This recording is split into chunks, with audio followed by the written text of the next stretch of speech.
We have Lindley, and she's 13, Briley's 11, and Lakin is 17 months, and Canaan is 5. I got home, it was probably about 4:30, I guess. Canaan was like, can I go outside? I was like, yeah, make sure you put your shoes on. Then I hear him go, ow. So I turned around and I was like, what happened? And he just kind of squatted down and grabbed his leg. I grabbed him, took him here, set him onto the counter, and I was looking at his foot. It already swelled up to about the size of a golf ball right on top of his foot. I was like, that's kind of weird. And then Lindley came back in with the dog, and she was like, it looked like a snake bit him. Walked outside, and we had a welcome sign that was on the front of the house. When that storm blew in, it blew it on the ground. So I grabbed it and picked it up, and that snake was coiled back up. I just dropped the sign. I was like, oh, we got to go. I was like, we got to go to the hospital now. Got in the car, called 911, told him we're on the way to the hospital. He was bit by the rattlesnake. So when we got to Shannon, they were outside waiting with the wheelchair. Well, the interesting thing about his snake bite was that it did not appear to be as severe at the very moment we saw him. And part of that was because he was brought to the hospital by his parents. It was a very timely presentation. And I think it was a very good call on the emergency department physician's part, Dr. Marco, to pick up on the fact that this could be more than just any type of snake bite. And he instituted treatment with the antivenom and contacted my team, and then we went to see Canaan at that point. So I think it started off in a very positive way, that a good call was made at the very beginning, and then we were able to carry that through subsequently. Over the course of time, even though he received some Crofab, which is the current antivenom that we use, the swelling progressed, the discoloration of the skin progressed, and so he was admitted to the hospital, but for 4 days, and over the majority of that time, he received up to a total of 16 vials of the antivenom. Now, that's a significant amount.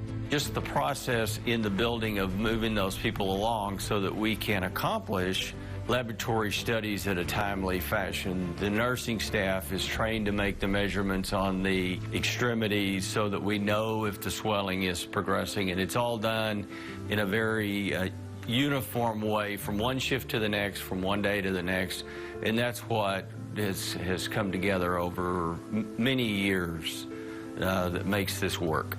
We're just so thankful for Children's Miracle Network because of them. I mean, it provided the training for the staff, and that's why they knew what to do, and they were so great with Canaan, and you know, provided all the equipment and the toys and that beautiful garden. And I mean, that makes a difference for kids that are, you know, they're out of their zone being in a hospital, and it really helped a lot, you know, having that, and the nurses and their great attitudes and everything. For someone his age, because they're scared, we got the Imla cream, which is lidocaine, and instead of having to get a poke with the lidocaine, we get the cream and put it wherever we're gonna do the labs. Let it sit for about 30 minutes, and then sometimes we'll take the little buzzy, the bee out, and it's got a vibration and a cold feeling to it, so it's distracting. And usually I talk with them and tell them what's gonna happen, and that they can scream as loud as they want, but as long as they're really still, then it'll be quick. And he did really well with them.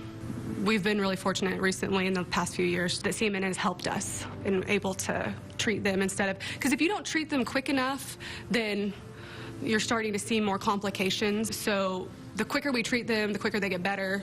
And even though it takes several days, we're able to do that right then and there. And we didn't have to wait for a flight team to come in from anywhere. Can't kiss me now. Whenever he started walking on and acting normal, I felt amazing. I felt great. We're in the clear now. This miracle has come together by a lot of hard work by a lot of people over time.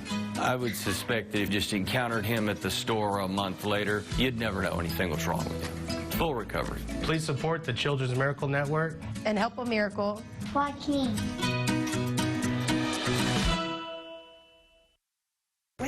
So we're here with Clayton and Blair, but the star of the show, obviously, is Canaan. Hi, Canaan. How we doing, buddy? Good. You good? Yep. You good? Yep. He is a star of the show, isn't he? Yes, he is. I got to ask you a question. This every time I hear the story, and we know, you know, what happened, and we know the battle that he went through to get through all of that mess, but how does Dad feel when you know, what's inside, what's in your heart when you hear he's been bitten by a rattlesnake, and you know that that's the deal, and you know what kind of battle he's got in front of him? Oh, well, it was, I was scared, you know, because I didn't really know what was going to happen. I knew that there was going to be, it could potentially be bad. My main focus at the time was just get him to the hospital. Didn't want to waste any time, just get him there. You know, the sooner you get there, I guess the better off that chances are of not having anything bad happen. If I was just a betting man, I would bet that when you got there that nobody knew what to do. And they just all kind of said, oh, we'll throw our hands in the air. And no, I'm being facetious, of course, because part of what Children's Miracle Network does is it makes certain that when you get there with your child, you don't have to worry about who's going to take command, who's going to take control, is he going to be in the good hands and all that, because they've been through all the training and all of that. So Children's Miracle Network was going to work for Canaan way before they ever knew who Canaan was. Right. So talk to the dads out there in our audience about why they should let go of some of that hard-earned money. You know, we keep it in our wallets and we have plans for it and all of that, but some of what we have belongs to someone else. And so talk to another dad out there. Well, you know, it's a good thing to, you know, it could be your kid ultimately, so you'd want, you know, for, you know, a good deed to happen for you, so you want to do the same thing for somebody else. I mean, it's definitely, when it happens to your kid, it's a game changer for sure. So you want to, you know, just, if you can donate some to the Children's Miracle Network, then it's a good thing. It's going to a good cause. It's, absolutely. It's very, it's a good thing. It's very important that we all get involved in taking care of our kids. They say that it takes a village to raise a kid, and, right. and we all want to be a part of that village. I also want to ask you what your plans are for Canaan. What do you, maybe your dreams for Canaan? What do you see for this kid in the future? I just want him to, I guess a lot of dads say this, but I want him to be happy for whatever he does. I want to support him 100%. One day he wants to be a football player, then we went to the rodeo, now he wants to be a cowboy, ride bulls and stuff like that. So I'm just down for whatever he wants to do. I'm going to be there and enjoy the ride with him. Can I wear your hat? Just for a minute. No? He's a man who stands by his guns, doesn't he? Yes, he is. Thank you very much for coming and being a part of this. No problem. And we look forward to seeing you in years to come with a Canaan that has grown, outgrown